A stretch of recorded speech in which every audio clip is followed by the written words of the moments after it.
Yep, I'm going to share screen right now. Yep. Oh, on yours, yeah. There you go.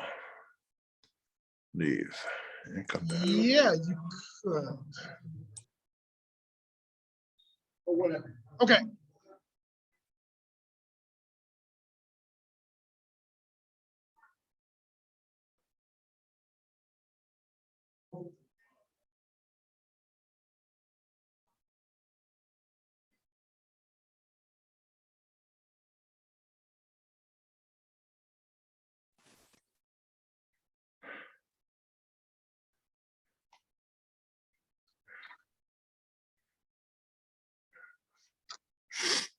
Oh, good.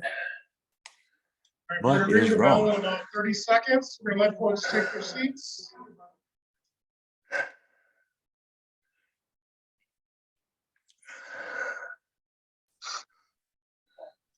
Cannot hear anything. Bob, we can hear you.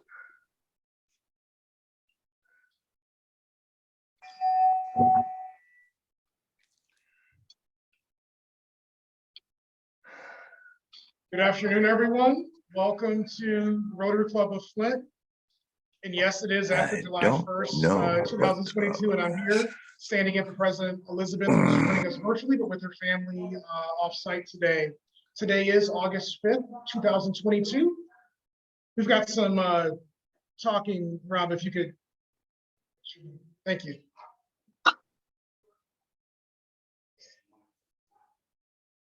You know, when we were setting up and they said, you need the red cups, you're going to find people today. Jane, ironically, it was Jane who was talking over there, who I said I didn't want to find people today. But if we have to talking, I guess I may have to. President Elizabeth wanted you to know that today is eating oysters and green peppers while drinking beer in your underwear day. I will not confirm or deny that this is why she's not joining us today for a meeting, but we wanted you all to know that and be informed and conduct yourselves accordingly. Or not.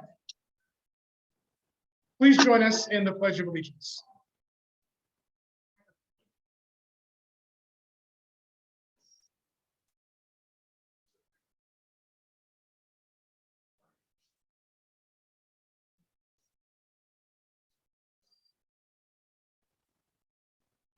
Thank you. And the four-way test of the things we think, say, or do. Is it the truth? Is it fair to all concerned? Will it build goodwill and better friendships? Will it be beneficial to all concerned? And I swear this was planned in advance, but I was already coming to Rotary today because inspirational messages by Kyle McCree.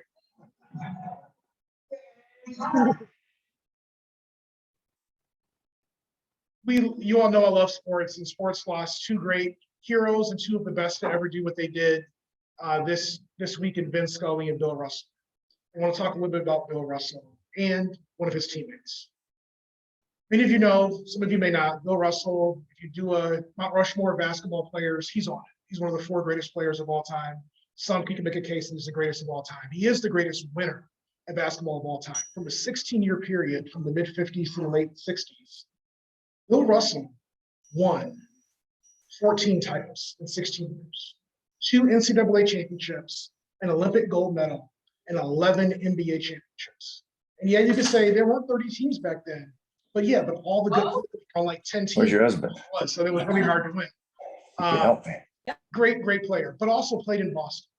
And Bill Russell would often say he played for the Celtics. He didn't play for Boston. I know, Rob, you know that community. My mom lived there in the 70s. In the 50s and 60s, being an African-American superstar, Boston was a tough place to be. It's almost broken into, horrible things happening to his home. They called names. And it was a tough way for him to go about that day. He never gave up, kept fighting for civil rights. Well, fast forward to 2015-16 timeframe. One of his teammates, Bob Cousy, also one of the greatest players to ever play basketball, who was on those same teams with Russell and was older. He was 6 years older than Bill Russell. White player in Boston. He was the fan favorite. Bob Cousy was reading a book about race relations, and it was an African-American author explaining things to his son. And he had a light bulb moment. And he wrote a letter to Bill Russell. And he said, I could have done more. could have done more to be a friend. I could have spoken up more, could have taken you out to dinner publicly to show that you were my friend, that we were teammates. And so our lesson today is two things. One, to think about how we all could have done more for someone who's marginalized, someone who's left out, someone who's left behind. But also to do like Bob Cousy. Bob Cousy actually, by the way, later this month turns 94.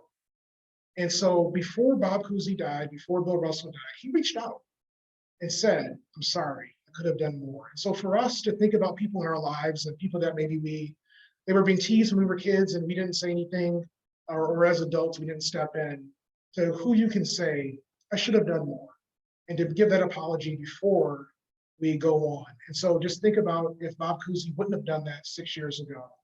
And they made it up, they had a great phone conversation and talked about it. And Russell never blamed Cousy. Cousy, it wasn't his fault what the fans did. But think about where and to whom you could have done more to. So with that, I'll ask you to enjoy your fellowship in the room. On Zoom, we'll do a breakout, and we'll be back together in about 10 minutes or so.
Kyle, I don't know if you're already speaking, but we can't hear you on Zoom.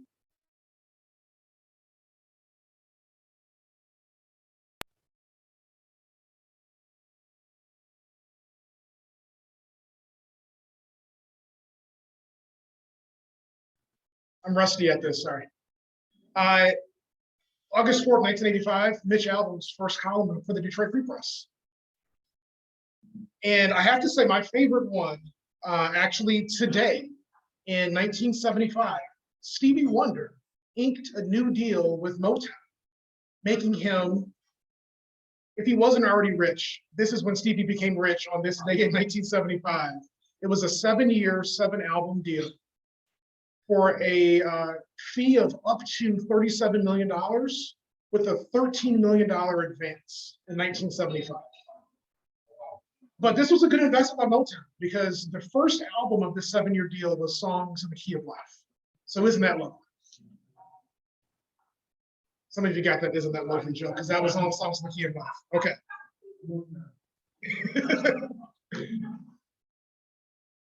Under announcements, Crim Rotary Mile.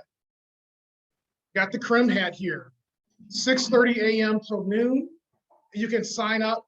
There's a link in the weekly email. That's what I used actually this week to go ahead and sign up. Or you can do it on the district website. It's always a fun time. We'll meet at District Governor Mike's house. We'll have some Bloody Marys and some breakfast and have a good morning of volunteering in our community. So look forward to seeing Rotarians from all over our district, but especially right here in the Club of Flint, as this is our signature volunteer event in the Flint area.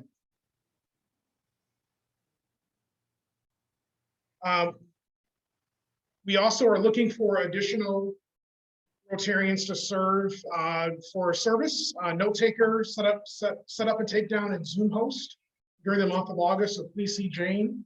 And as I witnessed before the meeting, if you don't volunteer, Jane will volunteer you. And so please, please volunteer for that. Rob Jewell has a governance reminder.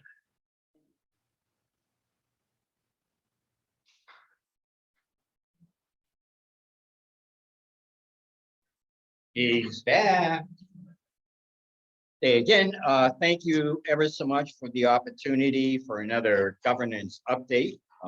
Everything you always wanted to know about governance, were afraid to ask, didn't want to ask, especially if Rob Jewell is giving the update. Are you going to do a little thing about the joke tool? Yeah. Oh, you're probably familiar with the joke tool that President Elizabeth has been promoting. I know last week I raised the issue of why did the chicken cross the street to get to the other side? Well, I figured it out. The real question is, why did the Rotarian cross the street? And that was to catch up. Oh, excuse me, that wasn't about the tomato talking to the other tomato in a race. Did you get that one done? Okay, so yeah, what joke's not there.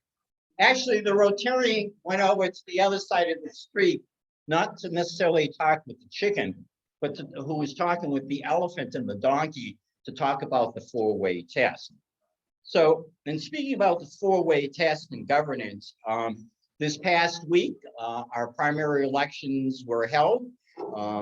Partisan and nonpartisan choices were made for the general election in November, and proposals were decided upon. Again, as citizens, it's important for us to take a look at being informed and being educated. We also want to thank our members who are actively involved as elected or appointed officials. So those of you who are involved, give you a round of applause. Especially, we want to applaud those who participated in this past Tuesday's primary. As we shared before, Rotary bylaws and the Rotary Constitution, we as a club need to be sensitive to political involvement. Being nonpartisan and neutral, it's not our place to be a site for campaigning or promotion of individual preference. But it is appropriate for us to inform and educate as to the status of our democratic republic. So in the coming months, there will be a time of campaigning and promotion of candidates in preparation for the November meeting. And again, you may be approached by candidates who wish to address our club or speak or be invited. And again, as we shared with you before, it's really not appropriate to take a look at promoting a particular candidate four-way test kind of scenario. We do encourage you to be informed and educate for this coming election for the issues of the candidates. Again, and Dominique, correct me if I'm wrong on this, on the Genesee County Elections website, there is the listing of the upcoming ballot and any related information. And again, it is our intent, as based on our tradition, to focus on 2 candidate forums in October. One on the City of Flint mayoral candidate race, as well as the 8th Congressional Republican and Democratic candidates. We will be given a bit of an update in reference to other party candidates. We want to give a special thanks to Jerry, who's our October program person, for his making arrangements for scheduling, and also for the efforts of Michael J. who up passes our moderator. So again, if there are any questions, concerns, suggestions, etc., feel free to contact me. Be informed, be involved, and vote. Oh, and from our last presentation up here, we talked about the homework assignment that you had regarding the Northwest Ordinance. How many of you took a chance to go over that? Okay, thank you. We have a contributor. History, my friends. It was signed in July 13, 1787, under the Articles of Confederation by Congress, whose principles actually influenced our present Constitution in our country. So again, thank you, and do get involved. Thank you. Actually, Rob, if you could, thank us like Rob, if you could stay standing, stay up with me as well. Yep. I mentioned this briefly a few weeks ago, but have the privilege and pleasure of making this final announcement. Rotarians associate the naming of a Paul Harris Fellow as a tribute to a person who has demonstrated a shared purpose for the educational and humanitarian objectives of the Rotary Foundation. The recognition, named after Rotary's founder, the late Paul Harris, a Chicago lawyer, who started Rotary with 3 business associates in 1905. The world of goodwill and better understanding comes closer to reality today because Kyle McCree has made a substantial donation to the Rotary Foundation so that Rob Jewell can be named a Paul Harris Fellow +1. In being presented with the Paul Harris Fellow recognition, Rob Jewell joins a remarkable company of people throughout the world, all recognized for their commitment to service above self to benefit local and international communities. It gives me great pleasure to present Rob with his Paul Harris +1 pin. Let's give Rob a round of applause. Congratulate you. Thank you for your commitment to Rotary's common goals of world understanding and peace. Could you all please stand and join me in congratulating our newest Paul Harris Fellow, Rob Jewell.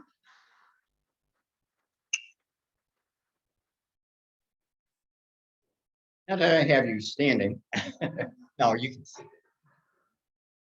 I didn't prepare a speech, but I can probably work on something. So thank you, thank you, thank you.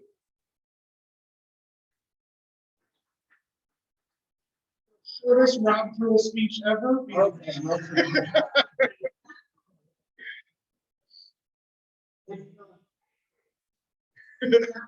Thank you, Rob. And as I mentioned during my last, Rob, along with Jerry Hill, Janice Karcher, and Tom Birchie from the Flint Club are the reasons I'm a Rotarian, who Raphael Cerner introduced me to this club and have shepherded me along the way. And Rob, appreciate you and appreciate all that you do.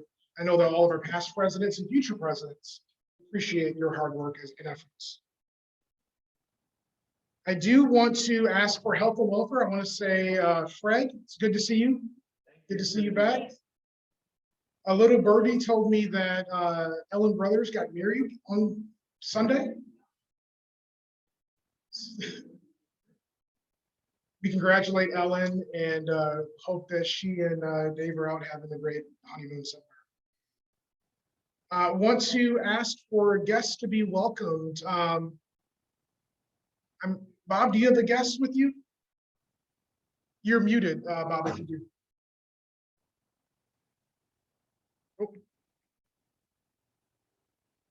Are you there? Yep, we can hear you, Bob. Okay, well, finally, he solved my problem. He's an engineer that graduated from what was then GMI, and that's why he's here to help listen to Bob from Kettering and Robert McMahon, and so he's with me, and we're anxious to hear his message. But this is my son-in-law, Tim Bird. Tim, Hi. great to have you with us. Thank you. Thanks. In the room, I don't see guests in the room. And so with that, let's have our 50-50, and then we will have our speaker introduction by Don Rockwell. So let's have our 50-50.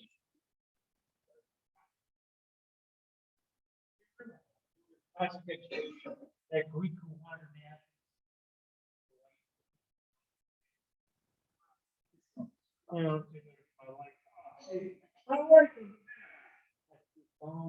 honest man. And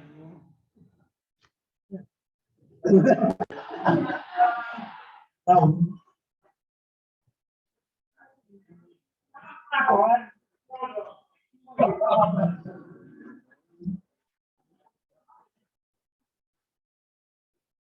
would you care for me? Let's see.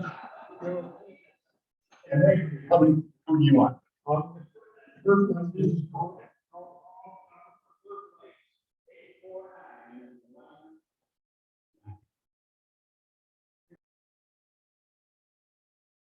I'll take that, but yeah, you need the extra down? Okay, second place. 8, 3, 1, 2, 6. Whoa, Michael, good for him. And for the first place, the big prize, first place, maybe a gallon of gas might be in this one. 8, 5, 0, 0, 0, All right. You know, Don, the problem with some of this, when you have to suck up the ball, you know. I got it set up, but I want to get back to your volume. I need to turn your volume on. Okay, you're gonna do it through here. Yeah, Yeah. so turn your volume. You're on mute, but your volume. Remember we muted you about seven?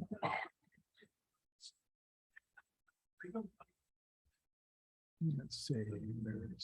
Just do this.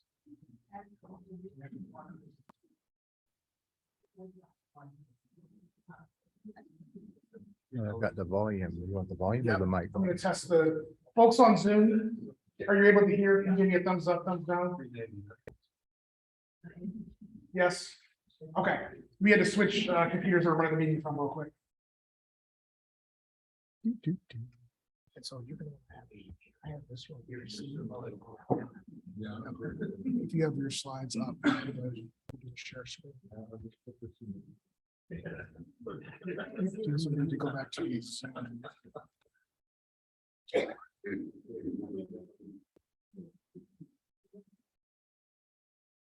Oh, I think, no. Okay, so then let's do share. Let's do share sound just in case you have. Okay. And then, yeah, to the presentation. Share.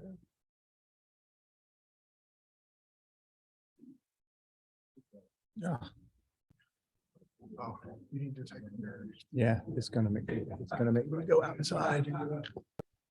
Good.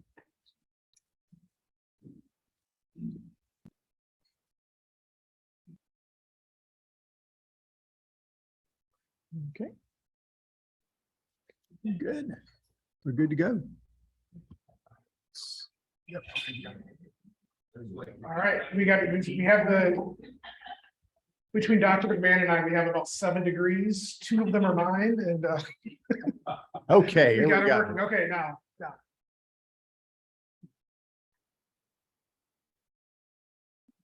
Please don't go on. Just Bob just told me not to make an introduction, but No. I'm going to say something. because I had to dust off my tag. I'm not sure it gets any easier to introduce somebody than Bob McMahon. And for those of you that know him, and I know Duncan Beagle knows him all too well. Just a great guy to be around. Kyle already alluded to his degrees, physics and art history from Duke. And believe it or not, when you're around Bob, he's actually more art history than he is physics. He really is an amazing guy. PhD in physics from Dartmouth. Kicked around in North Carolina at several different levels. Not the least of which, of course, is the North Carolina University system there, where he was the founding dean and professor of engineering at Western Carolina University. And that was just before our very bright, intelligent, insightful board of trustees at Kettering spotted Bob. And spotted him to the point that in August of 2011, they asked him to come to Flint. And Flint, and I mean it, not just Kettering, Flint has been the beneficiary. It's absolutely amazing person when you're around him, when you're talking about Kettering, he recognizes one thing in every decision he makes. What's good for Flint is good for Kettering. Witness the several blocks around Kettering University today. Remember what it was in 2011? If you haven't driven by there recently, please take the time. It is absolutely amazing. It's Bob McMahon's vision. And Tom Ayers, I see, is on Zoom with us right now. He's our CFO and our Vice President of Administration at Kettering. Bob and Tom are the implementers of all of this, but it's Bob's vision. So how I got there, Bob asked me to join the crew, and I don't know if he still rules at this decision today, but it's been a blessing to me. So with that, I give you Bob McMahon.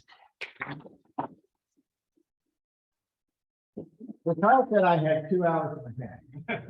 Huh? Use the mic. No, I don't use mine. No. Okay, they won't be able to hear you if you're not speaking. Yeah, I've got my mic here. Okay. Yep. Can you hear me? I guess. Okay, good. No. Phil said I had 2 hours and a half, so cut it down to 2. And, but I do have 80 slides, so we're going really fast. Because there's a lot happening. And I thought, you all know Kettering. But, you know, one of the things that we don't always appreciate, I think, as a community, is you've got in the middle of our community, is one of the nation's top STEM schools. You know, you talk about STEM, you hear on the press all the time about the importance of engineering and science. Right here in part of our community is one of the nation's finest schools. In fact, we're constantly ranked consistently year after year as one of the top programs, but not just in terms of the programs at the school, but also the outcomes of the school and what it produces in terms of our graduates. There was a survey done a few years ago of the number of inventions created by graduates of an institution. I think the Wall Street Journal did this.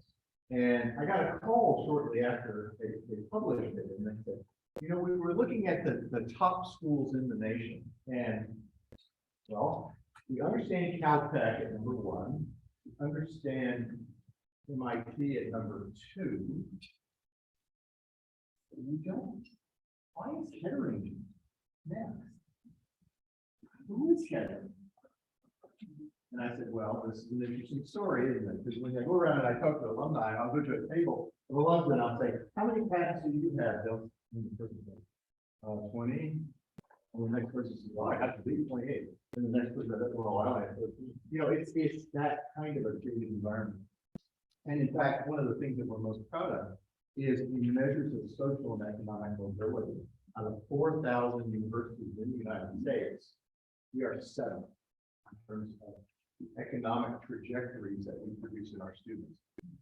We don't take students who are just hot box and have 17 AP courses. We take a broad variety of students, a broad variety of backgrounds. If you think about it this way, Mary Barr's father was a toolmaker. We see that kind of economic and social mobility in our graduates from year after year after year. We were founded here, of course, in 1993 by the same people that founded the industry. We were also founded on a very different model. And this is important. We are unique in that. There's no university operating like that because we were founded. Okay. Yeah, you have to at least be open here. We were founded on a model that I like to summarize like this. The people who created the university understood that anyone can learn to play a piano. But if you want to play in Carnegie Hall, you have to master the piano. And so they thought education was more than just learning the textbooks, but it was about mastery. And mastery comes from practice. And so they built an educational model that emphasizes the practice of the discipline as much as it does what you learn in the classroom. And so our students enter, as you might know, they enter and they go into a rotation, 12 weeks at the university, 12 weeks in professional placements. And they do this through their entire career. So that by the time they graduate, they have 2.5 to 3 years of professional experience and increasing significance, increasing responsibility. And this creates an amazing, highly technical, highly competent engineer and business person. And it's one of the reasons that they learn all those soft skills while they're at school. They don't have to wait until they get out to learn them. And so they're ahead. We like to say in Kettering, our students graduate mid-career because they really do. They're already well established in their careers by the time they leave the university.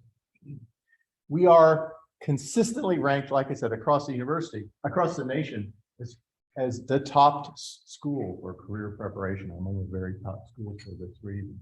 And it produces consistently great outcomes. We can all know Mary Barr graduated from our institution, but there are literally over 1,000 alumni who are currently hold the role of president or CEO in their organization. It's an amazing history. So what have we accomplished recently? You know, looking back to 2012, we had a lot of challenges here in our city, and we had a lot of challenges institutionally. We were in a period of declining enrollment as an institution. A lot of upgrades that we needed to do campus. We needed a lot of building, and we needed to build a new culture around philanthropy and giving paying forward to support the next generations of students. So an interesting number from an advancement standpoint, in 2012, the university raised a total of $260,000 from its alumni. That actually didn't pay for the salaries of the people who were doing the raising of the money. And it certainly didn't help us with our students and supporting their futures. Last year, that number was well in excess of $20 million. Since then, since that time, we've completed a $150 million, which exceeded this, completed a $150 million capital campaign. Oakland University, which is far larger than we are, is hopefully has the same size goal for their capital campaign. But we raise that amount of money from our alumni, from our stakeholders, to support our students, support our institution. Like I said, we've increased that giving significantly. But more importantly than just the number is the investment, is the stake that people feel they have in the institution that reflects. Since then, we've completely revamped a large section of our curriculum. We have now a best-in-class online capability. You can access a Kettering University education from anywhere in the world on any device now through online. And that capability helped us enormously through the pandemic. We restructured the organization. We've secured naming gifts across the campus that have allowed us to do things like the mobility research center. For the first time in 40 years, we were awarded reaccreditation as an institution with no conditions on the accreditation. What they call, we met all reaccreditation criteria for the first time in 40 years.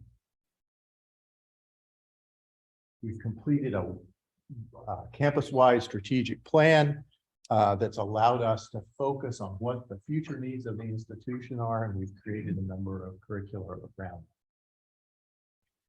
As importantly, and I believe we have a very important role to play in our community, the success of Flint is the success of Kettering and vice versa. We've really invested very heavily in our community, both emotionally as well as institutionally. And we were involved in the creation of the we led the creation of the University Avenue Corridor Coalition Partnership. We've used some of our grants resources to attract federal funding to address blight, to address crime, to address livability in the areas around the university.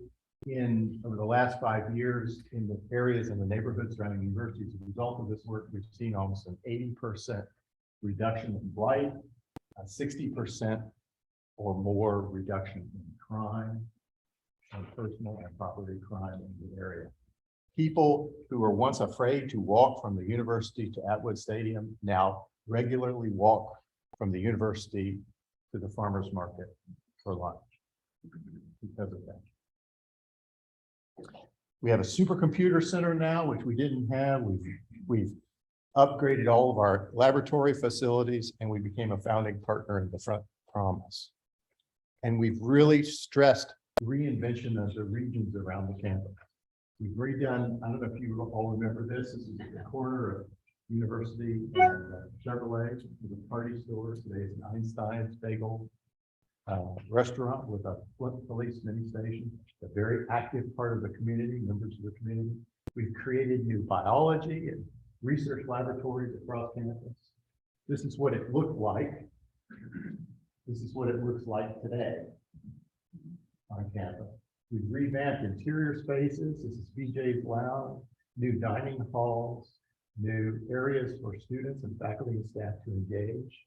We created the first of its kind in the nation, first robotics community center, a center that Kettering operates. First Robotics is a high school and earlier activity. It's not a university activity. This is a part of our engagement community. The first of its kind. We used the enormous space on campus, the old gymnasium complex, to refurbish it, and we turned it into a center for local high school students, and ultimately today, all the way down to pre-K. There are programs that address students through that whole spectrum of activity, focused on robotics and inspiring students to pursue careers in science and technology. That's what it looked like, the space looked like when we started. This is what it looks like today. People come from all over the country to see, and this is what it looks like today. These are kids from our local high schools. We provide permanent space and resources, machining resources, programming resources, education, and skills development for students from the Flint community and region at no charge and no cost to those students or to the schools that they come. This is part of our community outreach. The mentoring occurs by our students and by our faculty.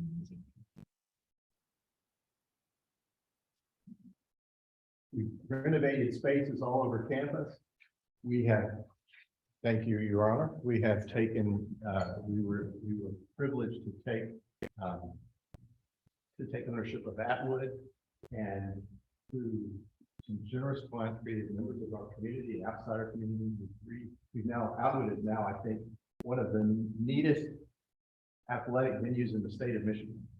We have semi-professional soccer teams, both men and women. We have a number of teams that local high schools use it as their home field. It's used for, we have the Gridiron Challenge every year, which is an amazing event, but it's during the summer months and the good months of the year, it's active almost every weekend and very often through the weekend days. But more importantly, it represents in a very real sense the rebirth of a community centerpiece, because as we all know, anyone who has long roots in Flint has families have Atwood stories going back to the Thanksgiving Day game or otherwise.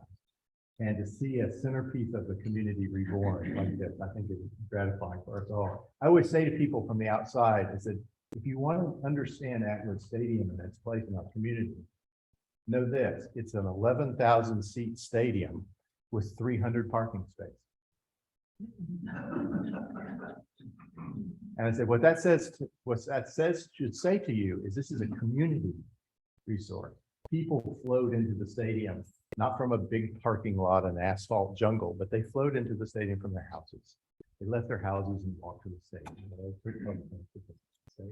And it's very gratifying to see. We've redeveloped properties all along University Corridor to improve safety and livability, like the party store here, there, laboratory renovations across the campus, new facilities for our students and for the community. And by the way, all of the students who were in the first programs and then our K-12 outreach had access to the facilities as well. We developed music studios on campus. We actually have one of the nation's leading esports teams now. There's like the top 3 teams in the nation. I don't get esports personally. I play video games, but I don't get esports. But esports is a professional sports now. And there are the national competitions have grand prizes that go into the millions of dollars. Again, renovated spaces all over campus.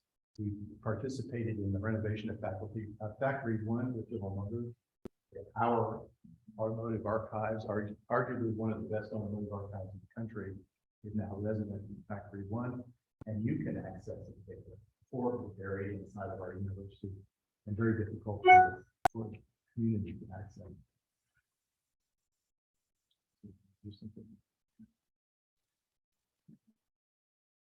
Another thing that I'm very particularly proud of is the renovation and the redevelopment of the Chevy and the whole properties along the south side of the river, the north side of the river, the river control into, from this, the concrete and barbed wire jungle, into this, a state-of-the-art mobility research center. It is one of the state's top engineering and development centers for the next generation of vehicles in right here in downtown Flint. And as part of that Also, the development of the park adjacent to it, the state park, or new state park on the Chevy Commons property.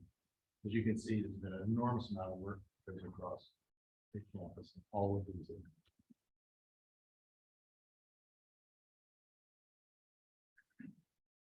We worked very hard in the community to meet life and improve safety. Part of that was the creation of the University of Cornwall Coalition. It's very active, not just a think, but also a do coalition of individuals and universities across the community to move life and improve safety and livability in the University Avenue corridor. We, the university, has been responsible for the removal of over 300 lighted structures in the city. When you see a lot of the green space and parkland that's been created in the University Avenue corridor and around those areas, that's Heteron. That's us taking the initiative to do that. So what was this is now this. What was this is now this. What was this is now this. What was this is now this. What was this is now this. And the gateway on the entrance to the campus.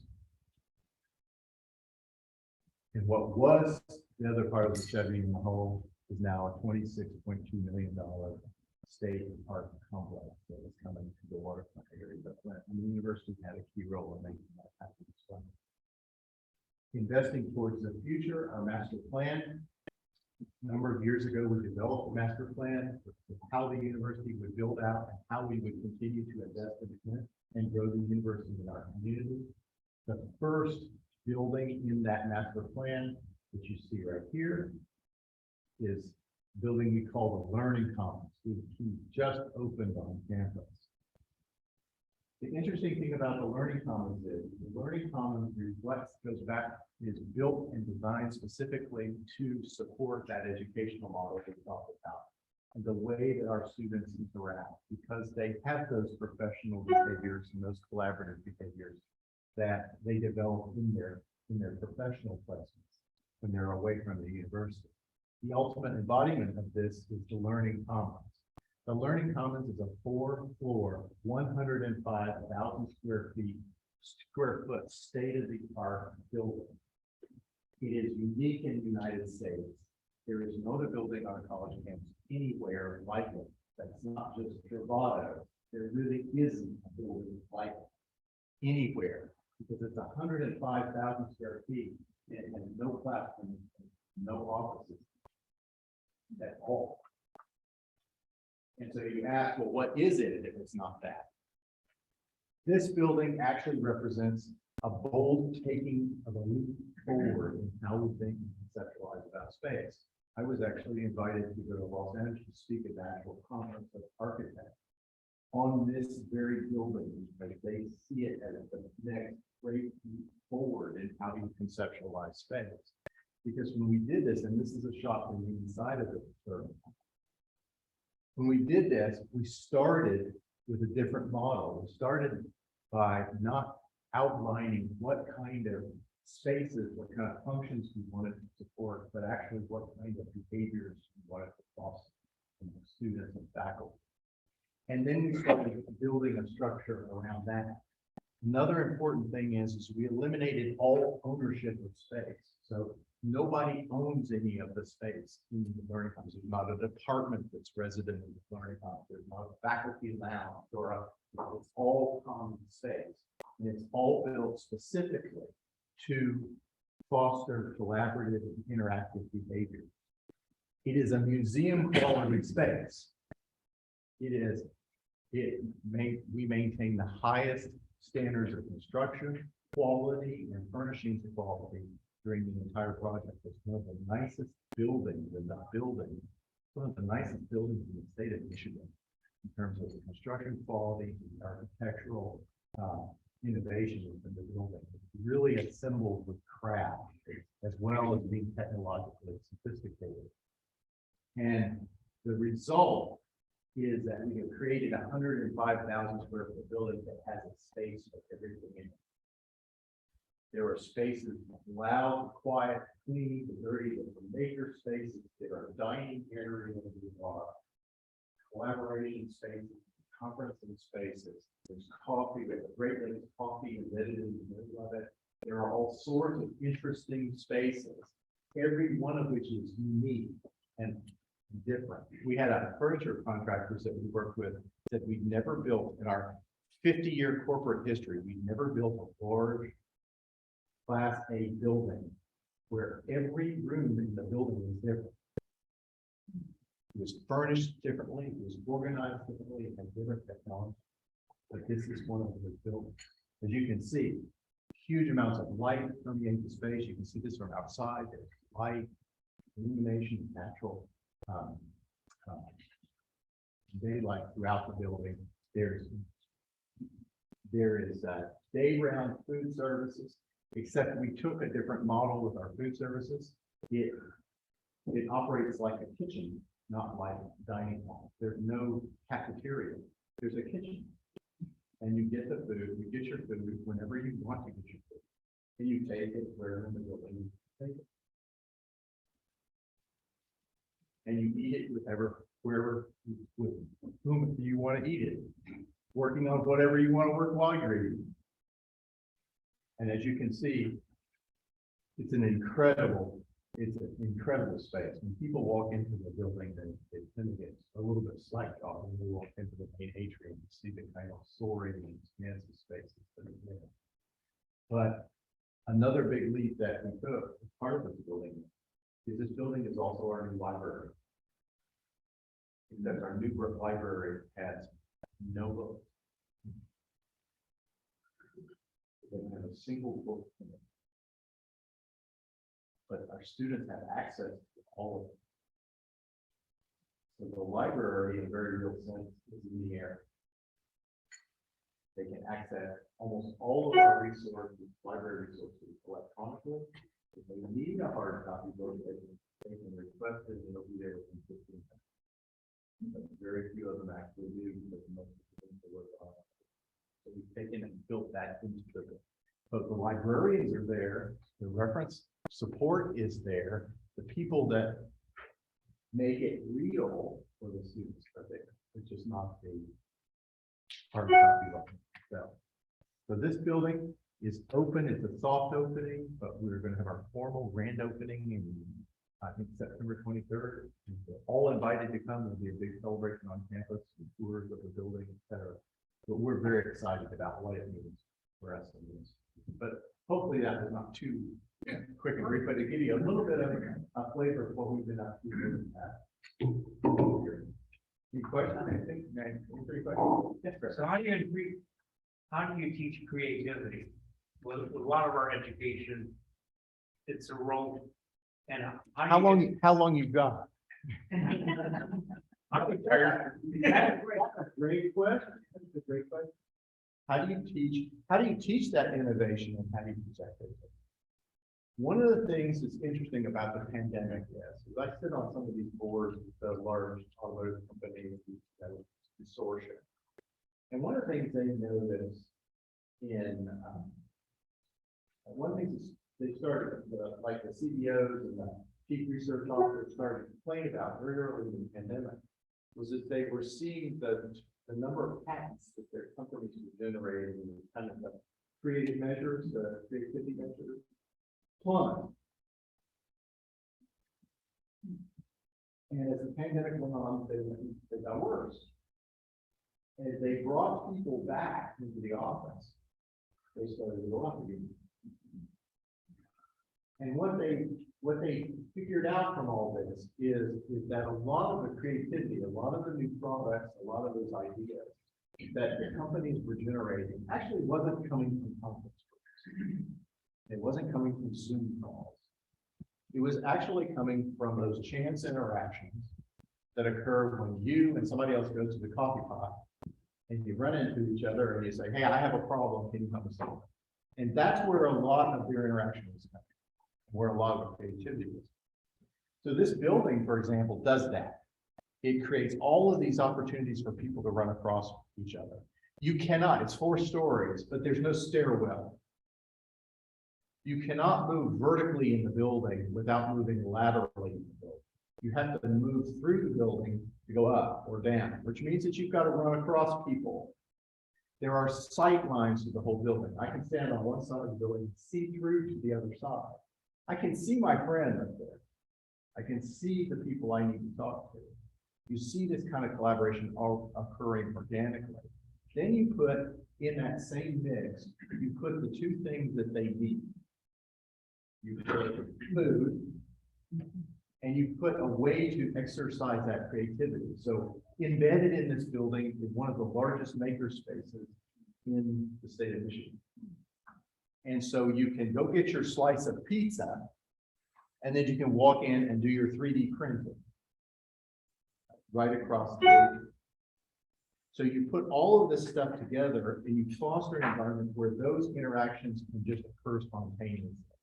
And that's how you teach creativity, along with providing the technical framework and the resources that they can draw on.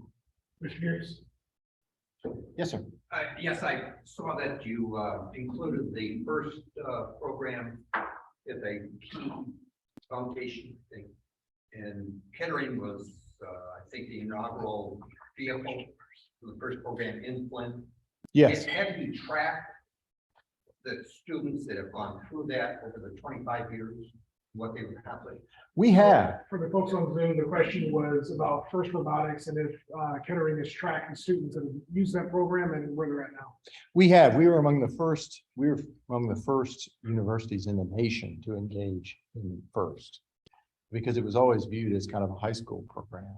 But we have tracked those students.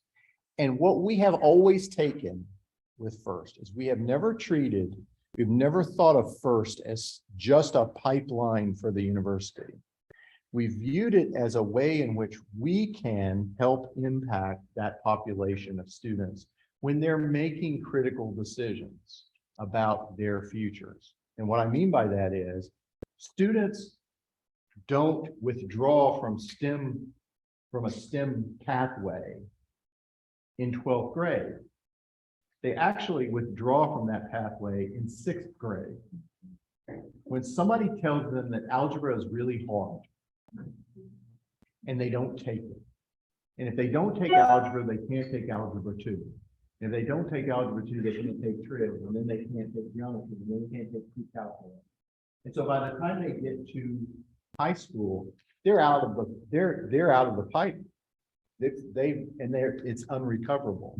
So what we realized very early on is for students to actually have a chance of pursuing these careers, we had to be active not just at 12th grade, but we had to be active at 6th grade and 5th grade and inspire those students to take those harder courses. And then we had to teach the teachers how to teach those harder courses and provide them with curriculum and with resources to help them in their classes, which we do as well. Now, we're not a publicly funded university. We get no tax dollars for this. We do this because this is part of our community, our investment in our community. And it's not to drive people into our university. We're always happy if they come, but that's not the purpose. The purpose is to get them to go somewhere. So what we do track is we track their outcomes and where they go. And we consider a student who goes to Central to major in music as a success because they're going and they're continuing their education. So for our programs in the FIRST Center, we sponsor 9 teams. For the teams that we sponsor, we have virtually a 100% post-secondary education rate, going rate for those students. So yes, it's very. To support what you're saying is that my son participated in the first inaugural program 25 years ago. I may have mentioned this, but he had a computer science degree, his PhD. Mhm. So it worked. It works. We And got it- time for, go ahead. And it gives them that in a lot of students, especially students who come from underserved backgrounds, who don't have support systems around them, who don't have a lot of examples in their immediate sphere about how this works, having them have a home in a world-class university where people are engaged with them and care and are showing them the way, showing them the path and how it ultimately can end up is a really powerful thing. And we see that time and time again. You got time for two more questions, this will be Nick and then the judge. The building, I know you said it was the open, on the grand opening, but is it a building that we can go in, or is it kind of locked up to just students and faculty? Well, the campus is restricted access. The buildings on campus are restricted access. But we do have a program that we give tours and give access to people from the community.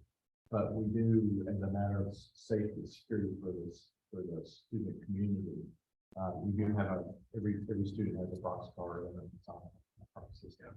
But there's the campus safety, which is in the main building, the campus center building. They know how to arrange for tours for people who want to come in and see it.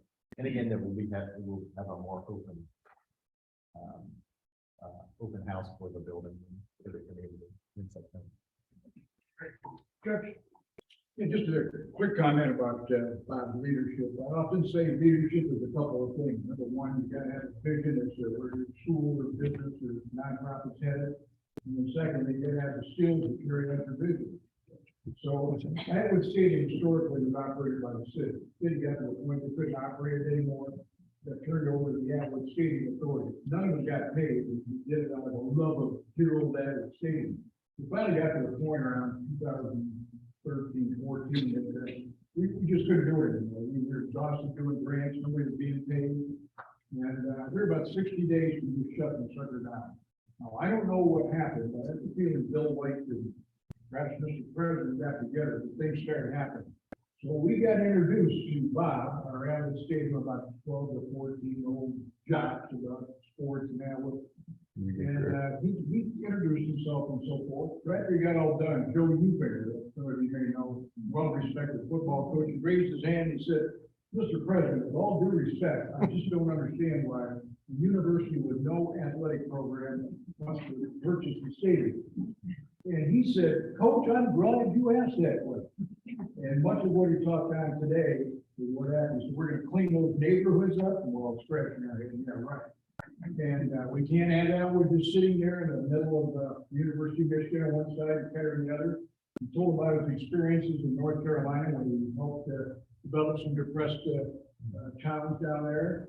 And he spoke about 10 or 15 minutes. When he got all done, the 12 of us all looked at each other.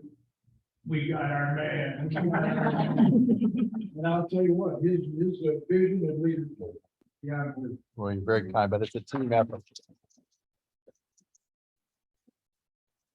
We were back with great note to close on. There's been a principle in urban development around what's called the anchor strategy. You find a college or a hospital typically, and that's the anchor for that neighborhood, for the community. I can't think of a better anchor for Flint, except with the University Avenue corridor, the Academy University, Dr. Commander leadership. In recognition for your joining us today, a contribution in your name will be made to the Rotary Foundation. Thank you. Support your education at the home. Thank you so much for joining us. And let's give another round of applause. I want to thank the Rotarians in service. I joked with someone, I think it was the first time since District Governor Mike was quoting, there's actually an agenda with everything to say, not just the president's meeting off the top of the head, and George and I did back in the day. Inspirational message was myself. I want to thank Jerry Hill and also Dominique Clements for setting up the takedown, and Jane for setting up the takedown as well. I want to thank Becky Millsap for registration, John Hibbert for bulletin notes, and President Elizabeth, even while she was not with us, she was actually our Zoom host today online. Next week, we are going to welcome our own Nick Gottlieb, who is going to talk about, dude, where's the economy? Which, I don't know if the presentation is changing minute by minute or day by day, but it kind of seems like it. Thank you all so much for being here today. As you enjoy your weekend and move throughout your week, please imagine Rotary, what it means for us, our club, our community, and the world. I'm not going to find some of those almost ringing the bell. I'm never going to reach around those computers. Always a pleasure. Picture good. Enjoy it.